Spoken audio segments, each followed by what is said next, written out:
रोजरोजच्या जेवणासाठी कोणती बरी भाजी बनवायची हा प्रश्न प्रत्येकीलाच पडतो.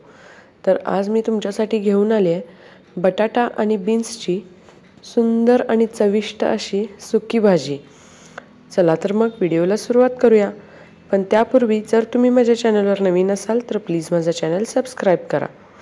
ही भाजी बनवण्यासाठी एका मिक्सरच्या भांड्यात मी 1 इंच आलं, 1 इंच दालचिनी, 1 टीस्पून बडीशेप, पाव कप ओलं खोबरं आणि 4 ते 5 लाल सुक्या मिरच्या घेतलेल्या आहेत आणि या मी आता मिक्सरमध्ये वाटून घेते.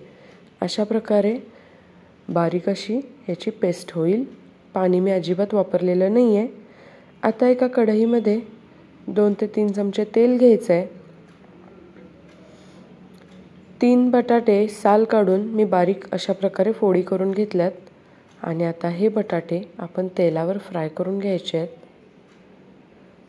तेलावर फ्राय करूनच आपण यांना शिजवायचं आहे. अशा साईजमध्ये मी याच्या फोडी केल्यात. तुम्ही आवडीनुसार कमी जास्त करू शकता, पण जितक्या बारीक कराल तितक्या शिजण्यासाठी सोप्या होतील. तर साधारण 5 ते 7 मिनटं आपण यांना व्यवस्थितपणे तेलामध्ये फ्राय करून घ्यायचं आहे. आता झाकण लावून मी 2 ते 3 मिनटं ठेवते. हा बटाटा साधारण 6 ते 7 मिनटामध्ये 50 ते 60% शिजतो.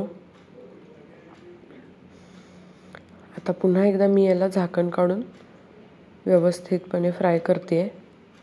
आता बटाटा 50% शिजला की त्यामध्ये आपण घालणार आहोत निवडलेले बीन्सचे तुकडे. ते सुद्धा आपण व्यवस्थितपणे फ्राय करून घ्यायचे आहेत.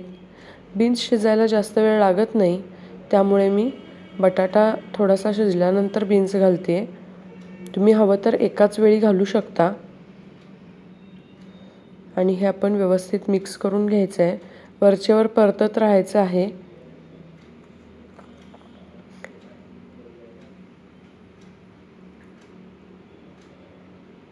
आता मी यामध्ये 1 टोमॅटो ॲड करते बारीक चिरून. तुम्ही ही रेसिपी एकदा नक्की ट्राय करा. खूपच सुंदर अशी ही भाजी होते. आणि जर अजूनही माझ्या चॅनलला सबस्क्राईब केलं नसेल तर प्लीज माझं चॅनल सबस्क्राईब करा आणि तुमच्या फ्रेंड्स आणि फॅमिलीसोबतही हा व्हिडिओ नक्की शेअर करा.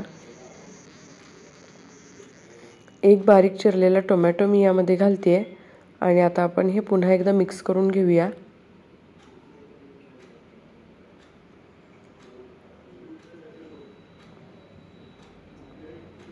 ही आपण सुकी भाजी बनवत असल्यामुळे आपण यामध्ये पाण्याचा अजिबात वापर करणार नाही आहे. आता पुन्हा एकदा झाकण लावून साधारण 4 ते 5 मिनटं आपल्याला हे ठेवायचं आहे. आता इथे तुम्ही बघू शकता भाज्या व्यवस्थितपणे शिजल्या गेल्यात.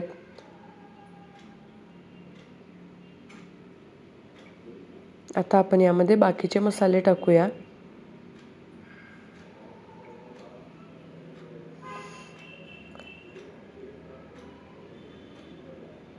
इथे तुम्ही बघू शकता टोमॅटो तर अगदी व्यवस्थित फ्राय झालेला आहे. बटाटाही फ्राय झालेला दिसतोय. पण भाजी कच्ची राहू नये यासाठी आपल्याला ही वरचेवर परतत राहायची आहे. आता मी यामध्ये 1 छोटा चमचा हळद आणि 1 छोटा चमचा हिंग घालते. चवीनुसार लाल तिखट घालायचं आहे, कारण आपण मसाल्यामध्ये सुद्धा लाल मिरच्यांचा वापर केलेला आहे. मी इथे 1 चमचा लाल तिखट वापरलंय आणि आपण पुन्हा एकदा हे व्यवस्थित मिक्स करून घेतोय.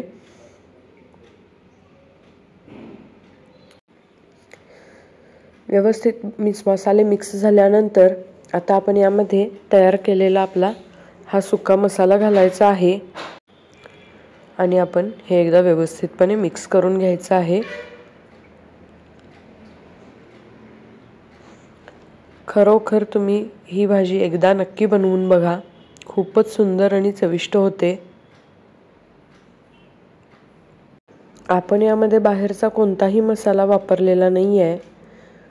आता मी यामध्ये चवीनुसार मीठ घालते, थोडीशी साखर घातलेली आहे आणि हे आपण पुन्हा एकदा मिक्स करून घ्यायचं आहे.